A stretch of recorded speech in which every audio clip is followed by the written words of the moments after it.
छत्रपति शिवाजी महाराज की इंसल्ट सुनते ही मराठों का खून खोल उठता है। क्यों उन्हें भगवान का दर्जा दिया जाता है? ऐसा क्या कारण है कि आज 350 सालों बाद भी उनकी प्रतिष्ठा और गरिमा आज भी कायम है? उस जमाने में बड़ी रियासतें जैसे कि मुगल निजाम आदि जनता पर बहुत जुल्म करते थे। जबरदस्ती बच्चों को गुलाम बनाकर बेचा करना, हमारी माँ बहनों पर अत्याचार करना, न चाहते हुए भी धर्म परिवर्तन करना, जैसे कि इस्लाम में कन्वर्ट करना, ऐसे कितने जुल्म जनता सह रही थी। इन अत्याचारों के बीच माँ जिजाऊ की छात्र छाया में रामायण महाभारत जैसी पौराणिक कहानियों से प्रेरित 16 साल की शिवबा ने शिवलिंग को रक्ताभिषेक करके स्वराज्य स्थापन करने की शपथ ली, जिसमें सभी लोगों को समान अधिकार मिलेगा, किसी पर भी जुल्म नहीं होगा। तो यहाँ से मराठाओं की दास्तां आरंभ हुई। मुगल अपने ऐशोआराम के लिए और अपना शाही खजाना भरने के लिए जबरदस्ती टैक्स वसूल करते थे। अगर कोई यह टैक्स पे नहीं कर सका तो उसको कड़ी से कड़ी सजा दी जाती, जैसे कि हंटर से मारना, उसका घर जलाना, कभी कभी तो उसे जान से हाथ धोना भी पड़ता था। बट स्वराज्य में टैक्स रिजनेबल था, किसी पर भी जबरदस्ती नहीं की जाती। और तो और गरीबों किसानों की रॉयल ट्रेजरी मतलब राजधन से ही मदद की जाती।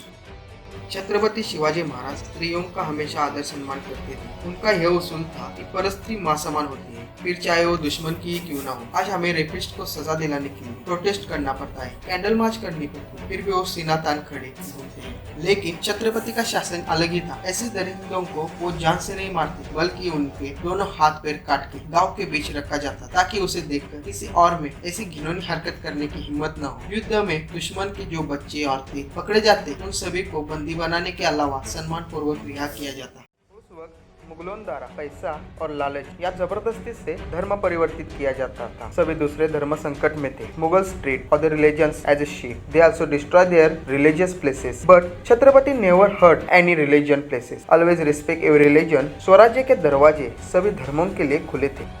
छत्रपति शिवाजी महाराज ने अपने मरीन बॉर्डर की फॉरेन इन्वेडर्स से रक्षा करने के लिए नॉयल फोर्स की स्थापना की। It was the first Noyyal force built in history of India. इसी कारण उन्हें फादर ऑफ इंडियन नेवी के नाम से भी संबोधित किया जाता है। सिद्दीज ईरान इराक से घुसखोरी कर कोकण प्रांत से औरतें उठा ले जाकर लीलावी करते थे। अरबी समुद्र में होने वाली यह स्लेव ट्रेड रोकने के लिए छत्रपति ने समंदर में सिंधुदुर्ग, विजयदुर्ग जैसे किलों का निर्माण किया।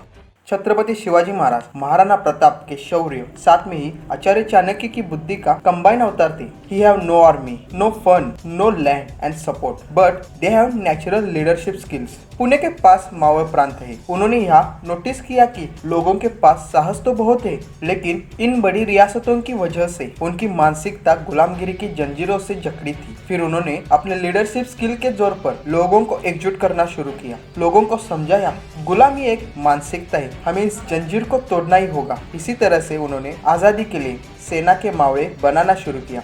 मावड़ा किसी एक जाति या पंथ का नहीं था, तो मावड़ा एक रक्षक था। छत्रपति शिवाजी महाराज एक सेक्युलर शासक थे। वे सभी धर्मों से बहुत मिलनसार थे। उनके सेना में कई मुस्लिम सैनिक अधिकारी पद पर भी थे। भारत में सभी राजा महाराजा अपने धर्म को लेकर मोर पॉजिटिव थे, लेकिन छत्रपति जी ने सर्वधर्म का स्वीकार किया। उनका एकमात्र उद्देश्य मुगल शासक अत्याचार अन्याय करने वालों को उखाड़ फेंकना था। Chhatrapati Shivaji Maharaj widely known for his guerrilla warfare tactics, मतलब गनिमी कावा। उनको अपने भौगोलिक क्षेत्र की पूरी जानकारी थी। गनिमी कावा मतलब raiding, ambushing, surprise attack on enemies. यही टैक्टिक्स आज भी कई बड़े बड़े देशों की आर्म फोर्स में यूज की जाती है, और Indian army para commandos also use it. Israel spy agency was inspired by Bhairji Naik, who was the best spy of Chhatrapati Shivaji Maharaj.